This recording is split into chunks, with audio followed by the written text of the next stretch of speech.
اطمینان مسئولان امنیتی به باشندگان و گردشگران در ولسوالی کلفگان تخار.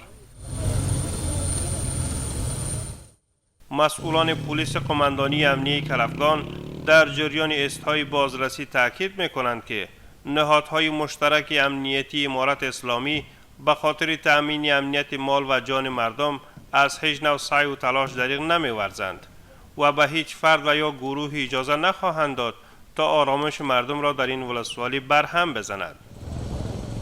این مسئولان میگویند که تمام ساحات گردشگری و شاهراه‌ها در کلفگان تحت کنترل و نظارت کامل آنان قرار دارد.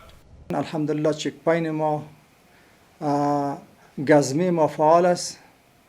همیشگی ما الحمدلله از این شاهراها بازدید میکنیم و توجه ما خاص است که کدام مشکلی به وجود نیاید و الحمدلله نیست هم بازم اطمینان میدیم کدام مشکلی وجود نداره. مردم ولسوالی کلفگان هم الحمدلله همراه پرسنل قماندانی و همراه نیروهای امنیتی همکار می باشه. نگان مخالف که در نقاط مختلف ولسوالی کلفگان اگر دیده شود دیگه به ما خبر میتین.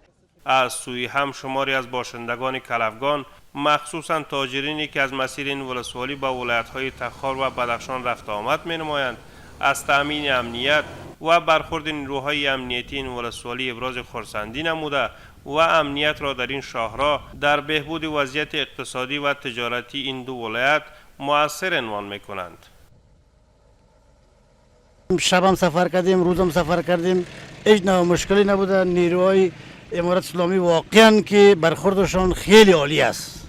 لله الحمد این مسیری را همه روز رفت و آمد داریم. تامین امنیت برقرار است. پستا سر جاشون از مردم و از ملت دیگه امنیتشون برقرار کردن. ما از دولتمون ملتمون راضی هست و همیشه دیگه در این مسیری را کدام ممانعت کدام چیزی وجود نداشته باشیم.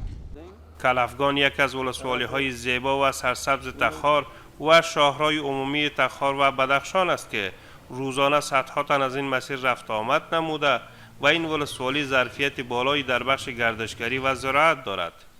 مسئولان محلی امیدوارند که با ادامه ثبات و حمایت دولت این ولسوالی به یک نقطه مهم اقتصادی و سیاحتی در شمال شرق کشور مبدل گردد.